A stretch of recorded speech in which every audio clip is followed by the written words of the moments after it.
আসসালামু আলাইকুম ওয়া রাহমাতুল্লাহ। যে ৭টি লক্ষণ দেখলে বুঝবেন আল্লাহ আপনাকে বড় সাফল্যের জন্য প্রস্তুত করছেন। আল্লাহ যখন কোনো ব্যক্তিকে বিশেষ সাফল্যের জন্য প্রস্তুত করেন, তখন তিনি বিভিন্ন উপায়ে তার বান্দাকে নির্দেশনা দেন। এই ভিডিওতে ৭টি লক্ষণ উল্লেখ করা হলো, যা বোঝায় যে আল্লাহ আপনাকে বড় সাফল্যের জন্য প্রস্তুত করছেন। নাম্বার ১, যদি আপনি বিভিন্ন পরীক্ষা ও কষ্টের সম্মুখীন হন, তাহলে বুঝবেন আল্লাহ আপনাকে বড় সাফল্যের জন্য প্রস্তুত করছেন। জীবনে পরীক্ষা ও কষ্টের সম্মুখীন হওয়া আসলে আল্লাহর একটি বিশেষ প্রক্রিয়া, যার মাধ্যমে তিনি তার বান্দাদেরকে প্রস্তুত করেন এবং তাদের ঈমান ও ধৈর্য পরীক্ষা করেন। পরীক্ষার সময়ে ধৈর্য ধরে থাকা একটি গুরুত্বপূর্ণ গুণ। এটি মানুষকে মানসিক শান্তি ও আধ্যাত্মিক শক্তি দেয় এবং নৈতিকভাবে পরিশুদ্ধ করে। কষ্ট ও বিপদ থেকে বান্দার জীবনের প্রতি একটি গভীর অর্থ তৈরি হয় এবং তার মাধ্যমে তিনি তার বান্দাকে বিশাল সাফল্যের জন্য যোগ্য করে তোলেন। আল্লাহ তাআলা বলেন, আর অবশ্যই আমি তোমাদেরকে কিছুটা ভয়, ক্ষুধা, ধনসম্পদ, জীবন ও ফল ফসলের ক্ষতির মাধ্যমে পরীক্ষা করব, আর ধৈর্যশীলদের সুসংবাদ দাও। সূরা আল বাকারা আয়াত নম্বর ১৫৫। নাম্বার ২, গুনাহ থেকে দূরে থাকা এবং তওবা করা। গুনাহ থেকে দূরে থাকা আল্লাহর কাছে বিশেষ সাফল্য অর্জনের একটি বড় নিদর্শন।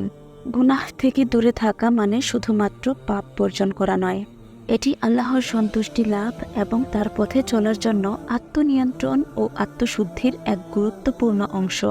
এই দূরে থাকার মাধ্যমেই ব্যক্তি আল্লাহর সান্নিধ্য লাভের জন্য প্রস্তুত হয় এবং প্রকৃত সাফল্য অর্জন করেন। নাম্বার ৩, ধৈর্য এবং তাওয়াক্কুল বৃদ্ধি পাওয়া। যদি আপনি জীবনের সমস্যাগুলোর মুখোমুখি হয়ে ধৈর্য ধারণ করেন এবং আল্লাহর উপর নির্ভর করেন, তবে এতে বোঝা যায় যে তিনি আপনাকে সাফল্যের জন্য প্রস্তুত করছেন। ধৈর্য ও তাওয়াক্কুল মহান সাফল্যের দুটি গুরুত্বপূর্ণ গুণ। এই গুণগুলো মানুষকে জীবনের প্রতিটি পরীক্ষায় স্থিতিশীল এবং শান্ত থাকার শক্তি প্রদান করে আর আল্লাহর উপর পূর্ণ আস্থা রাখতে শেখায়। ধৈর্য ও তাওয়াক্কুল অবলম্বন করলে জীবনের যে কোনো কঠিন সময়ে আল্লাহর সাহায্য লাভ করা যায়, যা প্রকৃত সাফল্যের পথে মানুষকে নিয়ে যায়। নাম্বার ৪, নীরবতা ও একাকিত্বে স্বস্তি পাওয়া।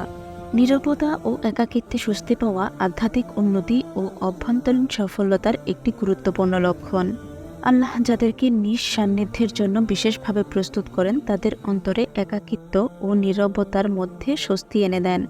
এটি দুনিয়ার অন্য সব বিষয় থেকে কিছুটা দূরে গিয়ে আত্মসমালোচনা, আত্মজ্ঞান এবং আল্লাহর সাথে সংযোগ স্থাপনের সুযোগ তৈরি করে। এই অভ্যাস একজনকে তার আধ্যাত্মিক ও মানসিক সাফল্যের পথে নিয়ে যায়। নাম্বার ৫, ইবাদতের প্রতি আকর্ষণ বৃদ্ধি পাওয়া। ইবাদতের প্রতি আকর্ষণ বৃদ্ধি পাওয়া আধ্যাত্মিক সাফল্যের এক বিশেষ লক্ষণ।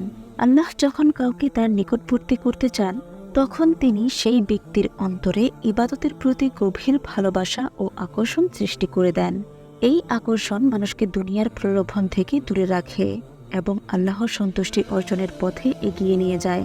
ইবাদতের প্রতি এই আকর্ষণ একজন মানুষকে ধীরে ধীরে আধ্যাত্মিক উন্নতির শিখরে পৌঁছে দেয়, যা দুনিয়া ও আখিরাতে প্রকৃত সাফল্যের প্রতীক। নাম্বার ৬, আখলাক ও চরিত্র উন্নয়ন।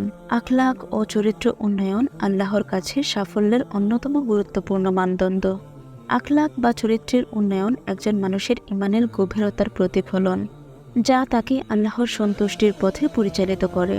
এটি কেবল ব্যক্তিজীবনে সফলতা অর্জনের মাধ্যম নয়, বরং সামাজিক ও আধ্যাত্মিক জীবনের প্রতিটি ক্ষেত্রে শান্তি, সৌন্দর্য এবং মর্যাদার এক অনন্য দৃষ্টান্ত স্থাপন করে। নাম্বার ৭, হালাল রিজিকের প্রতি মনোযোগী হওয়া। হালাল রিজিকের প্রতি মনোযোগী হওয়া একজন মুমিনের জীবনে প্রকৃত সাফল্যের চাবিকাঠি। হালাল রিজিক একজন মানুষের ইবাদত, দোয়া ও জীবনের প্রতিটি দিককে বিশুদ্ধ রাখে এবং তাকে আল্লাহর নৈকট্যে পৌঁছাতে সহায়ক ভূমিকা পালন করে। আপনি যদি হালাল উপার্জন এবং হালাল জীবনযাপনে মনোযোগী হন, তবে এটি আল্লাহর পক্ষ থেকে নির্দেশনা যে তিনি আপনার জীবনে বরকত দিতে চান এবং সাফল্যের পথে এগিয়ে নিতে চান। এই ৭টি লক্ষণ আল্লাহর কাছ থেকে পাওয়া বিশেষ ইঙ্গিত, যা আপনাকে সাফল্যের পথে নিয়ে যেতে সহায়ক। আল্লাহর দেওয়া প্রতিটি সংকেতকে গুরুত্ব সহকারে গ্রহণ করুন এবং ধৈর্য ও তাওয়াক্কুলের সাথে তার পথে অটল থাকুন। মহান আল্লাহ তাআলা রাব্বুল আলামিন আমাদের সবাইকে দুনিয়া ও আখিরাতে সফলতা দান করুন। আমিন। প্রিয় ভাই ও বোনেরা, আপনি যদি আমাদের চ্যানেলের নতুন দর্শক হয়ে থাকেন তাহলে অবশ্যই এখনই আমাদের চ্যানেলটি সাবস্ক্রাইব করে আমাদের সাথেই থাকবেন। ভিডিওটি আপনার পরিবার, আত্মীয়স্বজন, বন্ধুবান্ধবের সাথে শেয়ার করে দিতে পারেন। আপনার সুস্থতা কামনা করে আজকের ভিডিওটি এখানেই শেষ করছি।